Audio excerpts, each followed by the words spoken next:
Bom dia, boa tarde, boa noite a todos. Estamos aqui nessa mesa 2 e hoje a gente vai tentar esclarecer aí um pouco das dúvidas do pessoal que está na graduação aí de japonês e que está pretendendo entrar no programa de mestrado. E aí estamos aqui com a Beatriz, né? Ela é mestranda do programa. E juntamente comigo, né, também sou mestrando do programa, e com a Isabela, né, ela tá na graduação de japonês, e aí ela tem algumas dúvidas aí que precisam ser sanadas, né, e aí nosso papel aqui, Bia, é trazer todas essas questões e tentar tirar um pouco das dúvidas do pessoal que está na graduação e pretende ingressar aí no mundo acadêmico, né, no mestrado e tal. E aí eu queria começar, Bia, com você, falando um pouco aí da sua pesquisa, né, a linha de pesquisa e como foi esse seu ingresso no mestrado, e conta um pouco pra gente como é que foi. Sim. Bom dia, pessoal, boa tarde, boa noite, aqui é a Beatriz. Eu sou formada em Cinema e Audiovisual pela Federal de Pelotas e durante a pandemia, né, eu tive a minha formação em 2021, que foi onde eu tive interesse em fazer um mestrado. E o programa que eu gostaria de fazer seria em artes visuais, mas não tinha edital, e eu descobri que tinha esse edital aberto na Letras para o mestrado em língua, literatura e cultura japonesa. Então, eu resolvi prestar e, né, fui bem sucedida porque passei de primeira, eu fiquei muito feliz. E eu dei continuidade à pesquisa que eu fiz no meu TCC, que eu fiz sobre as representações da maternidade no filme da Naomi Kawase, e eu resolvi estender a pesquisa no mestrado a respeito da cinematografia da Naomi Kawase. No entanto, a minha pesquisa agora é sobre o gênero do cuidado e a cinematografia dela, explorando a questão da cultura material, o espaço doméstico japonês e o gênero do cuidado dentro dos filmes da Naomi Kawase, mais especificadamente O Sabor da Vida. Interessante. E eu entrei... Pode falar. Não, interessante. Essa é uma linha de pesquisa muito, muito bacana, né? Eu tive aí um pouco a oportunidade de ler, né, o seu trabalho, essa sua dissertação, li um pouquinho. É um tema bem interessante mesmo. Mas continua. Eu acabei não respondendo sobre a questão da linha de pesquisa, que é a culturas em contato, inserção e decodificação, que dá para explorar isso, né? Que eu trouxe um pouco do cinema, que é da minha formação, para explorar essa pesquisa, mas vendo a cultura, né, japonesa em si, e usando ali os filmes, né, audiovisuais da Naomi Kawase como objeto. E tem sido bem interessante. Eu entrei junto com o Jefferson ano passado, né? Eu já concluí os créditos necessários para fazer, né, o fechamento do mestrado. E agora eu estou na fase da escrita da dissertação. Já foi a qualificação esse ano, em outubro, e sigo agora para terminar a dissertação e defender. Interessante. Muito bom. E, Bia, você teve esse planejamento, você passou logo de primeira, assim, isso é bem interessante. E você teve essa escrita que você fez, esse TCC, né, anteriormente. Isso como é que foi, assim? Isso te ajudou muito, assim, nesse ingresso? Eu falo isso porque, no meu caso, já foi um pouco diferente, né? Eu me formei há muito tempo atrás, eu me formei em 2006, então eu tive um intervalo muito, muito grande para resolver fazer o mestrado. Não tive muitas produções assim anteriormente, tanto na graduação, de fazer uma monografia ou um TCC, Então, acho que tem essa diferença, assim, né, para mim, assim, porque foi um pouco mais árduo, assim, esse ingresso, assim, no programa de mestrado. Mas para você, Bia, isso acredito que tenha te ajudado bastante, né? Sim, que diferente de tu, que teve um gap muito grande desde a sua graduação, eu acho um pouco mais complicado voltar mesmo para a parte acadêmica. Já no meu caso, eu já quis emendar logo em seguida, né? Já me formei para entrar no mestrado para aproveitar esse gás acadêmico ali para não parar, porque talvez eu acho que eu não conseguiria voltar assim para o meio acadêmico, voltar a produzir artigos, escrever mais. Porque é bem diferente na graduação, né? A sua graduação aqui em japonês, com certeza, é bem diferente da que eu tive, óbvio. Sim. Audiovisual, que é mais prático o meu curso. Não tem tanta teoria, a gente não tem que escrever tanto artigo, é só uma cadeira que existe para escrever artigos, trabalhos escritos. Então, como é só um mestrado que precisa todas as disciplinas fazer um artigo acadêmico, foi um pouco diferente para mim, que eu não estava mais acostumada a escrever, né? Eu não tive esse incentivo assim no curso, faltou um pouco. Uhum. Pela questão de priorizar mais as questões práticas mesmo que o cinema exige. Então, para mim foi um empurrão, assim. Eu me vi escrevendo mais, tendo que me esforçar mais para acompanhar o ritmo, porque eu estava completamente desacostumada. Sim, não sei se para tu também foi a mesma coisa. Sim, claro. Para mim foi bem difícil mesmo também, porque, como eu mencionei anteriormente, teve esse gap, né? Esse gap muito grande entre a graduação e a entrada mesmo, né, no programa de mestrado. A gente tem uma pressão acadêmica, assim, se a gente quer escolher essa área, de ter que fazer todas as coisas muito rápido, de acabar a graduação, já entrar no mestrado e depois já fazer mais artigo e entrar em doutorado. Uhum. Eu queria saber um pouco... É muito bom saber de experiências diferentes. E eu também queria saber um pouco da criação do projeto de vocês até entrar no mestrado. A Bia falou sobre o TCC dela, né? Que já foi motivo para ela criar o projeto. E o Jefferson, eu não sei muito ainda sobre como foi. Sim. Então, eu acho que essa questão de quando você está na graduação e aí já tem esse plano de, vou fazer um mestrado, seguir a carreira acadêmica, possivelmente um doutorado, isso é muito bom. Tem duas vertentes, né, na verdade, né? Eu acho que a experiência e a maturidade também conta muito. Então, obviamente, você vai se planejar para entrar, isso é muito bom, você já tem que ter essa ideia de eu quero fazer isso, já vou ter essa linha de pesquisa, isso é realmente, acho que é o top, assim, né, já tá encaminhado, né. Agora, no meu caso, assim, eu tinha essa vontade de fazer o mestrado, mas obviamente que às vezes a vida ela vai te levando para outros caminhos, e aí não tive essa oportunidade de fazer logo em seguida.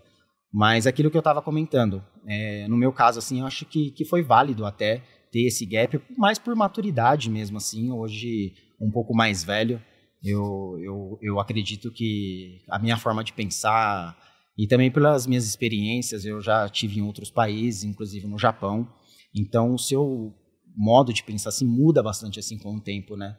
Então acho que está sendo bem válido também, né, retomar os estudos. É claro que é bem diferente de quando você já vai tudo de uma vez, né? Mas também não é tão bicho de sete cabeças, assim. É mais difícil para quem retomar essas coisas, mas não é um bicho de sete cabeças. E aí, falando um pouco da minha pesquisa também, eu acabei nem comentando, né? Perguntei para a Bia e nem falei.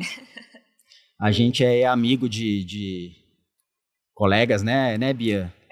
Cara, tem a mesma orientadora, né, que é a professora doutora Lilian Yamamoto, né? Eu ingressei em março de 2022 no programa. Eu já tinha tentado algumas vezes, né, e não passei, né. Isso é uma coisa que eu acho legal falar para os graduandos que às vezes tenta e não passei, não fui aprovado no processo seletivo, já dá aquela desanimada.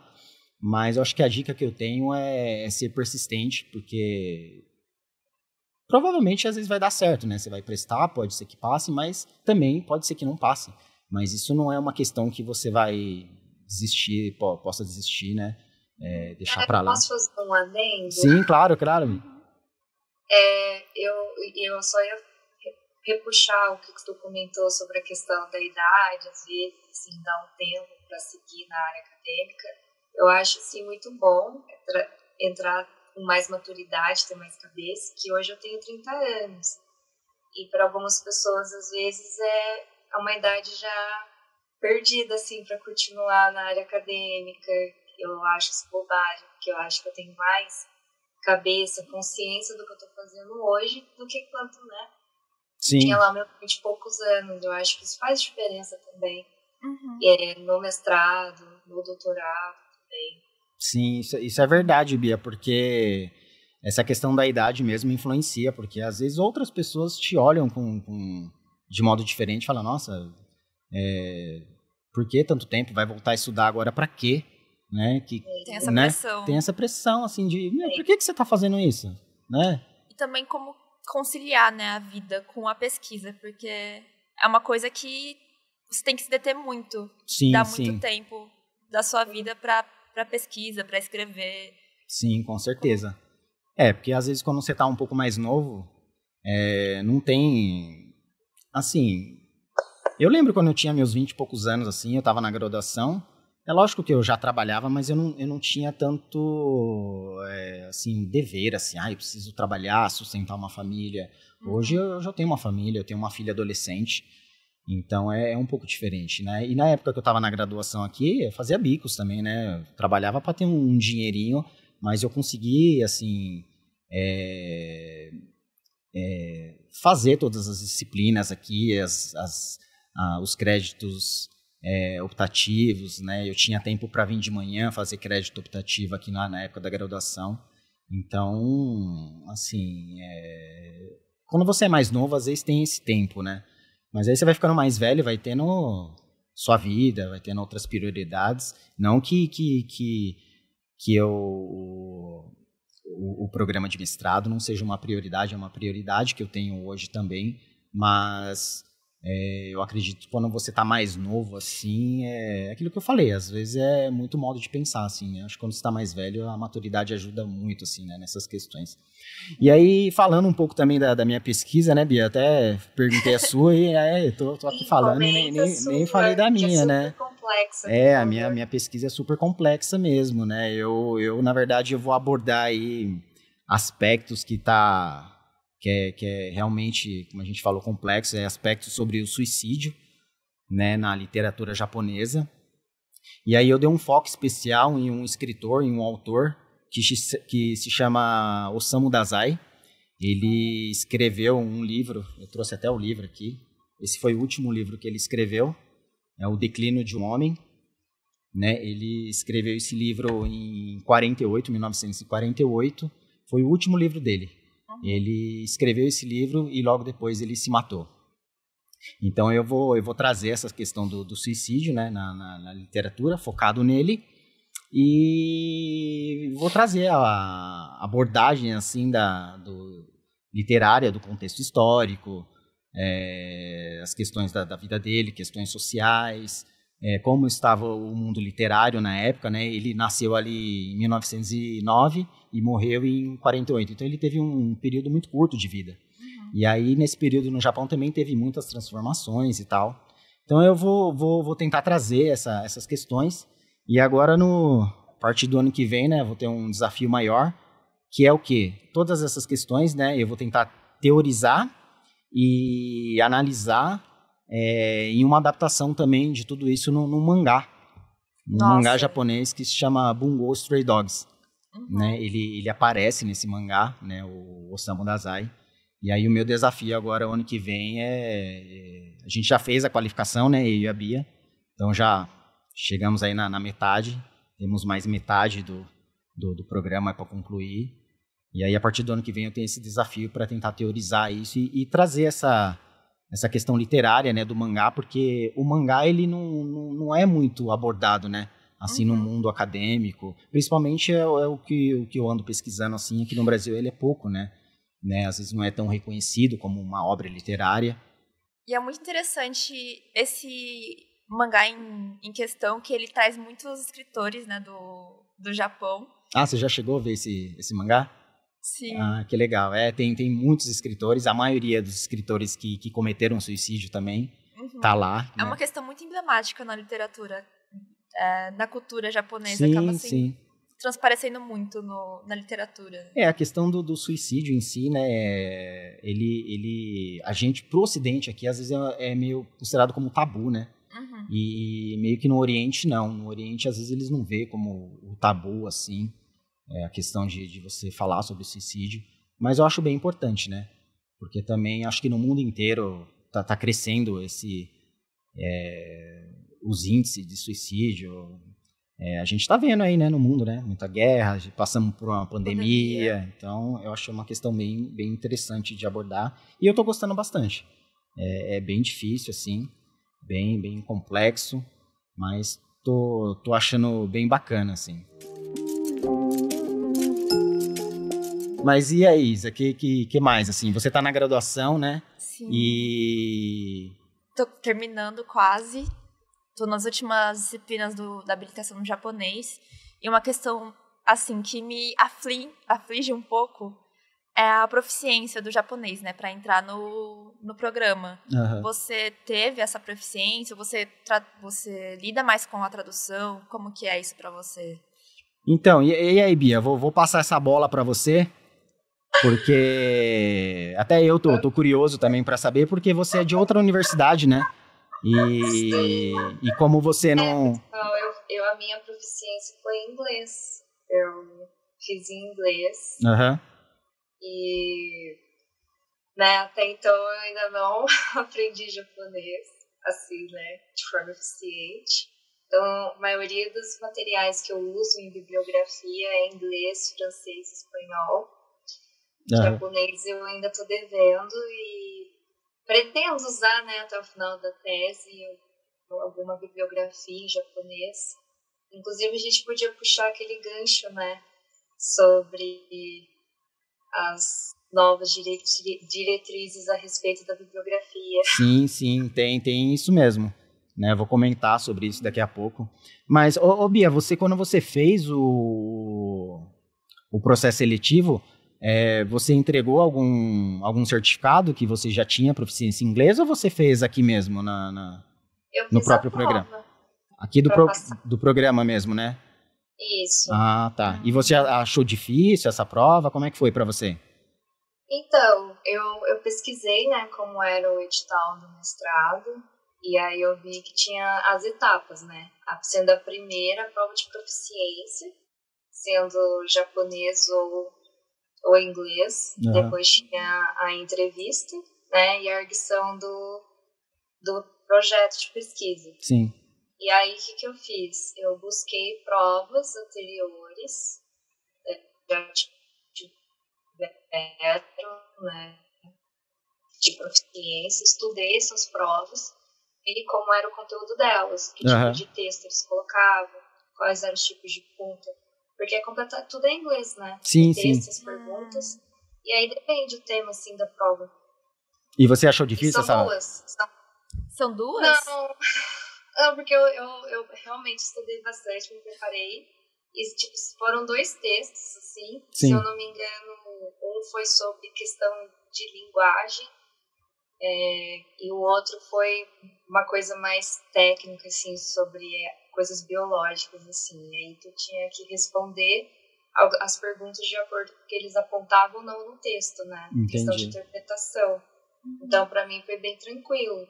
Sim. Só que tem um adendo, né? Eu prestei no final, assim, pro final da pandemia. Então, eu fiz tudo online. A minha matrícula, eu não precisei ir na USP. Sim. Eu nem tive que pagar a matrícula. Teve isenção no ano que eu prestei. Eu também tive. E o exame eu também fiz online. Eu fiz tudo online, gente. Eu não precisei ir na USP para fazer nada. Sim. E o exame de proficiência, eu preferia francês, que é uma língua que eu tenho mais conforto do que inglês, só que não tinha essa opção. Então foi inglês mesmo. Só que eu dei uma estudada nas provas anteriores para ver que tipo de pergunta que tinha, como que era. Então eu já imaginava como seria a prova. E foi exatamente de acordo com as que eu tinha visto. Então eu estava me sentindo mais confiante. E eu acho que o que mais me deixou nervosa foi a questão do projeto mesmo. Sim. Dele ser aprovado ou não. Uhum. Eu também tive. Foi o mesmo processo, Bia. Foi o mesmo processo. Eu tive, só que diferente da Bia, eu fiz a minha prova em japonês. Eu tinha até. Eu já fiz aquelas provas de proficiência em língua japonesa, que é o Nihongo no Ryokushiken. Né? Não sei se você sabe, são vários níveis. Recentemente, agora entrou mais um nível, que é o nível 5. Então, você vai do nível 5, que é o nível mais básico, né? E aí vai subindo de escala, nível 4, nível 3, nível 2, nível 1, sendo o nível 2, nível 1, sendo já proficiente. Então, mas eu fiz a minha prova de proficiência em língua japonesa em 2004. Só que eu acho que ele vale por 10 anos, eu não sei, não tenho a certeza, eu acho que são 10 anos. Mas eu não apliquei esse... então tem essa opção também. Se você tem, por exemplo, se você fizer agora a prova de japonês, esse nível 3, e aí você pode aplicar. Aí você já pula essa etapa na hora da seleção para o mestrado. Né? Agora, se você não tem, você vai ter que fazer essa prova de língua aqui. E se você for reprovado, já era. Né? Você não vai entrar que é o requisito básico que você tem que ter para entrar, tanto com inglês ou com japonês. Né? No caso que é japonês, então, ou você faz o Nihongo no Ryokushiken, né? Sankyu, que é o nível 3, e aí depois você aplica, né, no dia lá, você envia para eles o documento do seu diploma, e aí você pula essa parte, aí você só vai para a parte da entrevista, a parte do seu projeto, né? Mas eu fiz a prova aqui, eu achei bem tranquilo também, Bia, essa prova que eu fiz em japonês, né? E no meu caso eu não lembro muito bem, mas era mais questões de interpretação de texto, era bem curto, de alternativa, você tinha que marcar, mas era tudo em japonês mesmo. Então eu não achei difícil essas questões. E aquilo que você estava comentando, Bia, sobre você estudar o japonês, é verdade mesmo, hein? Porque aquilo que você falou é bem verdade. A partir de 2022, né? Eu acho que teve essa... agora vai ter 10% da bibliografia que a gente vai ter que usar nas pesquisas, vão ter que ser obrigatoriamente em japonês. Né? Ah, sério? Isso. E a Bia, não sei se você tem, Bia, já bibliografias em japonês? Não. Então, a partir do ano que vem, é bom já você já... Tem que ter, né, pessoal? Vai ter que ter, então, essa porcentagem mínima aí de bibliografias em japonês aí na sua pesquisa. E tanto é que tem as disciplinas, né? Quando você entra no mestrado, você tem as disciplinas obrigatórias que você tem que ter, porque você tem que cumprir X créditos para você ir para uma qualificação, e depois você tem que ter mais X créditos para você depositar a sua dissertação. Então aí você tem que cumprir créditos, né? Em disciplinas igual na graduação. A gente tem aquelas disciplinas que é optativas, que a gente tem que fazer para cumprir créditos para poder se formar. Então no mestrado também é bem por aí. E aí, no caso do japonês, você tem que ter...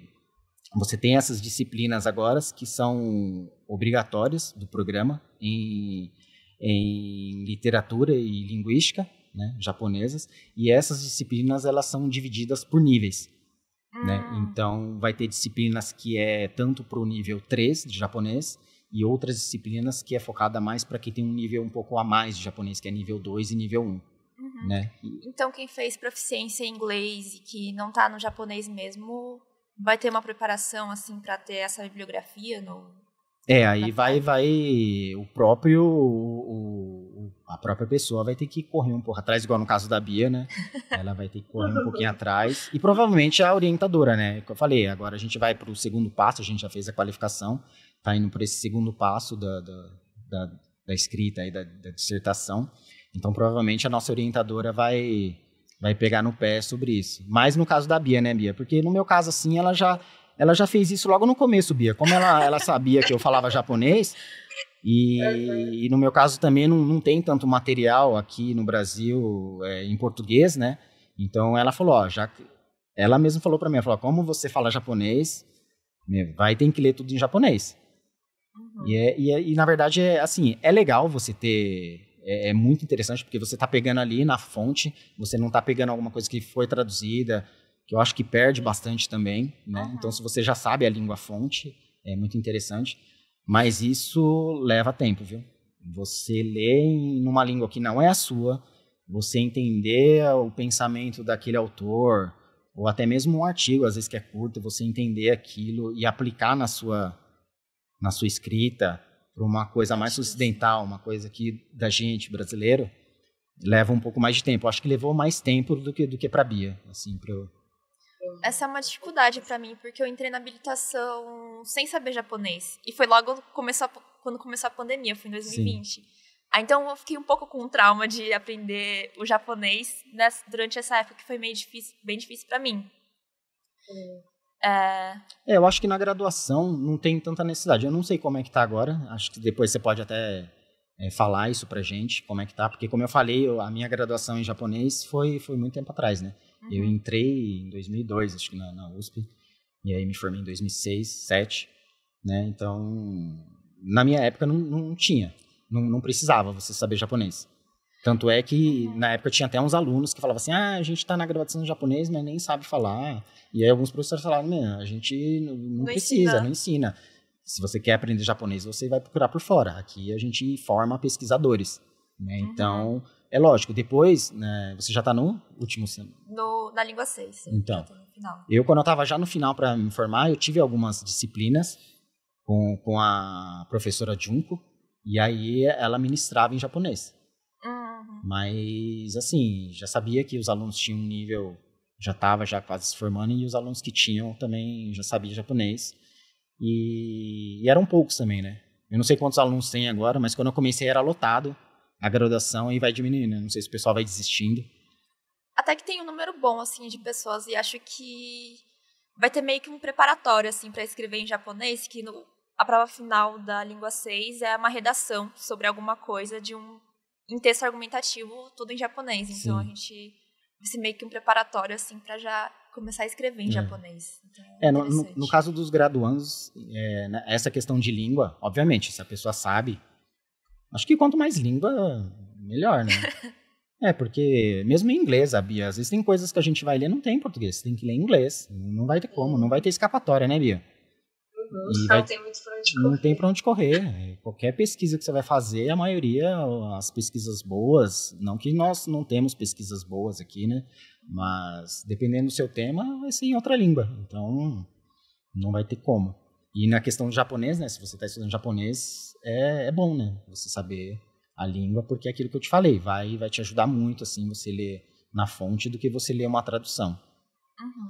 Então tá aí a dica pra você também, hein, Bia? Ano que vem, você vai ter que... Vou ter que liberar essa skill.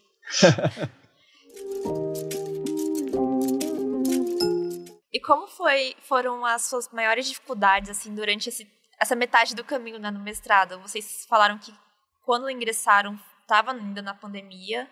Como que foi isso de ter que entrar enquanto está na pandemia e quais foram as dificuldades durante o percurso, assim? Queria saber um pouco. E aí, Bia? Olha, para mim, eu meio que acostumei a ter aulas online, porque o final da minha graduação foi assim, por ser no final da pandemia. Então, estava sendo tudo online, né? Então, já ingressei no mestrado com aulas online também. Então, isso foi uma questão, assim, que eu já estava adaptada. Mas uma coisa que a gente estranha por começar o curso completamente online. Eu não cheguei a ter nenhuma aula no presencial. Você não ter colegas mesmo, assim. Você não faz amizades, você não faz contato com as pessoas, porque todo mundo assiste a aula da sua casa, acabou a aula, todo mundo desliga e, né, cada um faz o seu trabalho sozinho. Então você não tem, assim, um contato. O único amigo, assim, que eu tenho, colega, é o Jefferson, porque a gente entrou junto, Sim. Tem a mesma orientadora, então a gente sempre tá ali se comunicando um com o outro, mas mesmo assim... Mesmo assim, nunca nos encontramos, né, Bia? Não, a gente nem se conhece pessoalmente. Verdade, é uma coisa muito fria. E a gente só né? fez uma disciplina juntos, Sim. eu acho. Foi mesmo. E aí você não tem isso, você não tem grupo de amigos, você é uma jornada solitária, sabe? Verdade. Você tá ali sozinho dando conta das coisas, se você não entende, ou se você não compreende algo, você não tem uma pessoa para conversar, não tem uma pessoa para perguntar. Até você conseguir entrar no grupo dos pós-graduandos e lá sanar algumas dúvidas, você fica bem perdido. Verdade. Sabe? Fica um pouco... onde que eu tô, para onde que eu vou, com quem que eu falo. Porque você não tem esse contato que eu tive, né, na graduação, assim, a Isabela deve estar tendo agora, e você teve no passado, né? Sim, com certeza. E o meu mestrado praticamente foi todo online, e eu fiz a qualificação, vou terminar agora, né? A defesa, eu acho que vai ser a única coisa que eu vou fazer presencial. Então, isso é um pouco estranho, parece que eu fiz o mestrado assim, sozinha, sem companhia, sem ter com quem conversar, com quem comentar as coisas, assim, dar aula. Você vai fazer um artigo, você tem que fazer sozinho, você não tem uma referência, você Verdade. não tem com quem comentar as coisas. E é um pouco diferente também conciliar mestrado com as outras coisas da vida, assim. Tem uma carga um pouco diferente, assim, da graduação, porque é algo mais sério, então é algo que exige mais da gente também. Então, até você conseguir fazer um equilíbrio com as coisas da vida pessoal, com as coisas do trabalho, do mestrado, você pode estar um pouco perdido também no início, mas depois que pega o ritmo, já ajuda a fluir melhor. Verdade. Eu senti isso também, Bia. E é aquilo que você comentou, né? Eu vim já de um bom tempo, né? Na minha época nem se pensava nisso, em fazer online. E tanto é que essa questão que a gente estava comentando no passado de fazer todo esse processo online, eu acho que é recente aqui na USP. Porque eu cheguei a prestar para entrar no programa de mestrado em 2000 e... Se eu não me engano, não sei se foi 2017, eu acho que foi 2017. Eu tava morando fora, eu tava na Irlanda, e aí eu paguei a inscrição, mandei todos os documentos, e aí para fazer a prova de proficiência, eu não pude fazer, porque falaram depois que tinha que ser presencial, e aí eu não fiz. Então acho que essa questão de ser tudo 100% online não é tão antiga, né? Ela é recente. Isso é bom, né? Eu acho que a tecnologia tá aí para ajudar, né? Vem para auxiliar. Tem essas questões que a Bia falou, né, Bia? De às vezes se sentir sozinho, tal. Mas, por um outro lado, ajuda também, né? Porque, principalmente para quem trabalha, né? Porque, imagina, você tem que se deslocar, às vezes, do seu serviço para vir assistir aula. Nossa, é complicado. Então, acho que para mim ia ser... Acho que eu ia conseguir também, né? Mas a gente vê, o trânsito tá tão carregado, cada vez aumentando, então fica difícil, né, você se deslocar. E a Bia que é de outro estado também, né? Nossa, é verdade, também tem isso, né? Então isso facilitou para muitas pessoas. As pessoas às vezes têm vontade até fazer um programa aqui de mestrado na USP, mas não tem condição de vir morar para cá. Então isso eu acho que ajudou muito. Vocês falando um pouco sobre a dificuldade que vocês tiveram de estar no online, mas também que foi uma coisa boa, o que motiva mais vocês a continuarem pesquisando e se vocês querem mesmo seguir essa carreira, o que vocês pretendem, assim? A Bia começa? Pode ser. Eu gosto muito da área acadêmica, gosto muito de estudar a cultura japonesa. Mas é aquela coisa, tipo, eu amo o que eu faço, mas também é cansativo. E é importante reconhecer isso, sabe? Que às vezes a gente cansa mesmo, sim, mas não é algo específico como mestrado. Tem momentos da vida que a gente fica um pouco cansado. Mas tudo assim que a gente passa é motivo para continuar, né? Tipo, eu passei na proficiência, isso pra mim é um sinal. Passei na entrevista, passei na qualificação. Significa para mim que eu tenho que continuar, que significa que eu estou fazendo um bom trabalho. Sim. Significa que as pessoas estão gostando do que eu estou produzindo. Eu estou gostando do que eu estou produzindo. Isso é o mais importante, né? Muito grande. Mas é bem cansativo mesmo, né, Bia? Às vezes dá esse cansaço, assim, é diferente de um cansaço físico, sabe? É um cansaço bem mental, né? Mental, assim. Eu já me peguei, assim, em estado, assim, que eu não conseguia pensar em nada, sabe? Cansaço, assim, exausto mesmo, assim, né? Tanto é que eu e a Bia, a gente tava, assim, né? Um pouco antes da qualificação. Nossa, qualificação. E aí, depois da qualificação, eu não cheguei a mexer mais com nada, né? A gente fez a qualificação, foi em outubro, né, Bia? Foi em outubro. Foi em outubro, e aí depois eu não fiz mais nada. Chegou a fazer alguma coisa? Eu dei uma arrumadinha, assim, em alguns comentários da banca, mas não concluí ainda, porque eu também quis dar uma descansada, dar umas férias pra mim, assim. Importante, porque não, cansa mesmo, sabe? Mas eu pretendo continuar, fazer um doutorado em antropologia, porque nosso programa não tem doutorado ainda, né?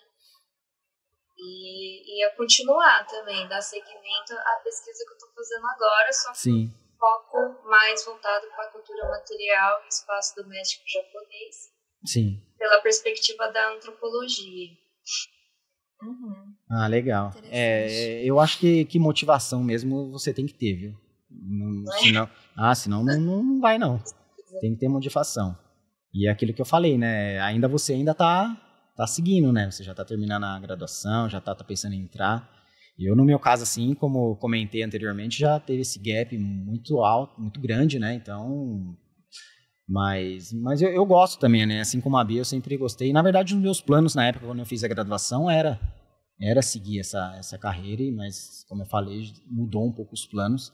Mas eu nunca deixei de lado essa ideia de voltar a estudar, né? Eu prestei algumas vezes aqui, não passei, né? Isso me desmotivou um pouco. É claro que a gente fica chateado quando você não consegue alguma coisa, fica se pensando, poxa, será que eu não sou bom para isso? Mas eu fui em frente, assim, sabe? Falei, não, se todo mundo consegue, por que eu não, né? Falei, vou tentar de novo, tem que persistir.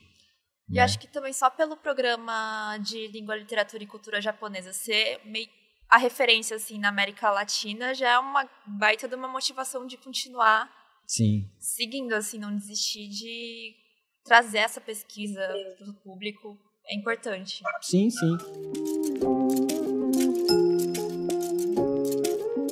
Às vezes, eu não sei se a Bia já passou por isso, mas às vezes as perguntas falam, nossa, você está fazendo mestrado, mas em quê? Eu faço em língua e literatura japonesa. E eu não sou descendente de nada, né, de japonês. Então a pessoa olha para mim e fala, mas... e aí, sabe? Eu vejo a interrogação na cara da pessoa, mas e aí? Você vai fazer o que com isso depois? Pra quê, né? Comigo acontece também. Então tem que ter essa motivação, e essa motivação tem que ser algo, às vezes, lógico, outras pessoas às vezes vão te motivar, mas tem que ser uma motivação pessoal sua, assim, né? Você tem que ter um objetivo, né, em querer fazer, ou porque gosta, ou porque é uma satisfação pessoal mesmo, ou para tentar um emprego melhor, pode ser também, né? Hoje eu tô fazendo o mestrado, para mim tá sendo muito bom. Uma para questão intelecto mesmo, né? Você evolui intelectualmente, você aprende muita coisa, você acaba sendo mais crítico em outras coisas, né? Às vezes um pouco chato. Porque a orientadora pega tanto no pé, né? Assim, se escreve qualquer coisa, mas e referência? De onde você tirou isso? E aí quando você vai conversar com as pessoas, né? Às vezes as pessoas falam algumas coisas que falam, aí você fala, mas de onde você tirou isso? Qual que é a fonte, qual que é a referência? Aí você começa a ficar meio chato, né, com essas coisas. Mas eu acho bom. E isso está me ajudando até no meu trabalho, né? Eu trabalho muito com textos, com tradução. Então, isso ajuda muito. Né? Então, para mim, tá sendo muito útil. Está sendo muito útil. Só de saber a experiência de vocês com o mestrado já dá muito gás para persistir, assim, na vida acadêmica. Eu fiquei sabendo que vai ter o encontro de pós-graduandos dos estudos japoneses. Eu estou mais ansiosa para ver o que cada um vai estar pesquisando, como que essas pesquisas se dialogam entre si. Vocês vão apresentar também? Sim, vai ser o ano que vem, né? Em meados de março. Eu não estou muito Acho que sim. a par, mas eu ouvi dizer sim que vai ter esse encontro. É bem bacana, né? Eu provavelmente vou participar, quero participar, e isso também conta, né? Conta quando você está num programa de mestrado, todas essas atividades, esses encontros, trabalhos que você faz, tanto escrito, vale substancialmente. Então, acho que isso é bem importante. Eu vou querer participar, sim, vou ver se eu consigo, né? Como eu falei, eu trabalho também, né? Mas eu vou querer participar, sim. Eu acredito que vai ser híbrido, né? Talvez. Sim, tem bastante gente que não é de São Paulo, sim, então acho que dá aquela questão que a gente estava falando, né, de tecnologia, então isso provavelmente vai ajudar. E aí ajuda outras pessoas também, né, que, como eu, por exemplo, assim, que às vezes tem que trabalhar, não posso ficar faltando no trabalho para participar de um evento desse, mas aí online já ajuda bastante, né? Então provavelmente eu vou querer sim participar desse encontro e divulgar a minha pesquisa, que eu acho bem importante, né? Como eu mencionei anteriormente, eu acho importante divulgar essa questão que eu estou abordando, que é o suicídio na literatura japonesa. Né? A Bia vai participar também, Bia? Tem que, né? Oi? Tem que participar, né? Tem, né? Mas o que eu ia comentar para a Isa e para outras pessoas que pretendem fazer mestrado, é muito bom assistir essas palestras, esses eventos, essas mesas, porque a gente vê o que as pessoas estão pesquisando, isso ajuda a gente a ter ideias para os nossos projetos. Nossa, né? É verdade mesmo. Eu falei para uma amiga assistir, que eu participei de alguns desses eventos ano passado, e na mesa, assim, a gente vê o que as pessoas estão pesquisando, o que está em alta no programa de pós-graduação delas, o que tem sido, né, objeto de estudo. E é muito, muito bom para quem está sem ideia, às vezes, assim, que não está em dúvida sobre o que pesquisar, porque, né, como vai ser direcionado para o nosso programa de pós-graduação, a gente vai ver as pesquisas que estão em andamento, as que foram feitas, que tipo de autores as pessoas trabalham, que tipo de pesquisa elas fazem. Isso é muito importante, assim, para a gente se atentar do que tá legal, assim, para estudar, para pesquisar, dá muitas ideias, é muito legal. Verdade, Bia, isso aí é um ponto bem importante mesmo que você tocou, porque realmente dá para quem vai iniciar aí no programa de mestrado, você vê como é que tá as pesquisas aí do pessoal, realmente te dá umas ideias, porque às vezes você vai falar, não, vou ingressar no programa de mestrado, vou fazer meu projeto, mas às vezes dá aquele branco assim, tipo, mas o que eu vou pesquisar? E até mesmo no projeto, às vezes o projeto ele tem que ter os tópicos lá que você vai ter que cumprir para entregar esse projeto, como objetivo, justificativa, tudo isso. E às vezes até para escrever isso é difícil, viu? Eu achei um pouquinho difícil até, não é tão simples não, você escrever tudo isso e amarrar tudo direitinho e para entregar, né, no dia para você fazer o processo seletivo. E você pensar num tema, assim, às vezes parece uma coisa meio fácil, mas é só escolher um tema e pronto, mas eu particularmente, assim, não achei, assim, não tinha já definir, não, eu quero isso e pronto, né? Eu não sei, pra você você já tinha um tema, Bia? Já pronto, assim? Quando você resolveu fazer o mestrado, você já tinha esse tema? Ou esse encontro, você tirou base a partir desse encontro? Não, então, como eu puxei do TCC... Ah, tá, verdade. Foi algo que eu não trabalhei no TCC, mas que tinha potencial para ser usado, que eu trouxe para o mestrado. Que o meu professor que me orientou no TCC, ele falou, olha, Bia, se você quiser, dá para você usar isso aqui do seu TCC, pensa nisso.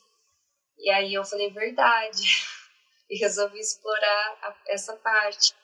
Verdade. E foi aí que eu pensei no projeto de pesquisa. Só que depois que eu já tinha pensado, que eu participei desses eventos, que eu vi outras pessoas trabalhando, por exemplo, a Naomi Kawase também, só que trabalhando outras vertentes da cinematografia dela. Eu olho só como é expansivo, né? A gente está falando da mesma diretora, mas aspectos completamente diferentes. E ali, né, participando desses eventos, eu vi, nossa, realmente tem muita coisa que dá para trabalhar. Tem que elaborar bem, né, a ideia, mas tem bastante coisa, assim. Obra. Ah, isso é muito bom. Ah, que bom, hein, Bia? Eu, diferentemente de você, eu tive que pensar num tema aí. E aí, como eu falei, né, eu já prestei para ingressar no mestrado algumas vezes e nunca foi com o tema igual. Ah, era o que antes? Eu já cheguei a prestar com um tema de língua, de tradução, e aí fui mudando. Mas aí o que deu certo é esse tema aqui, né, que eu tô abordando agora. Mas fico bem feliz, eu acho que as coisas acontecem quando tem que acontecer mesmo.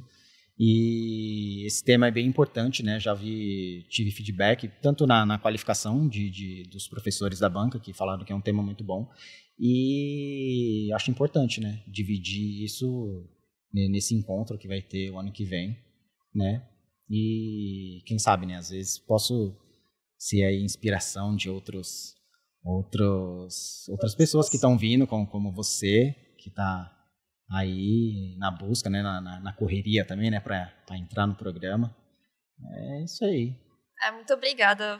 Só de ter essa conversa com vocês, de conhecer vocês, já é muito tranquilizador para imaginar o que vem pela frente, né?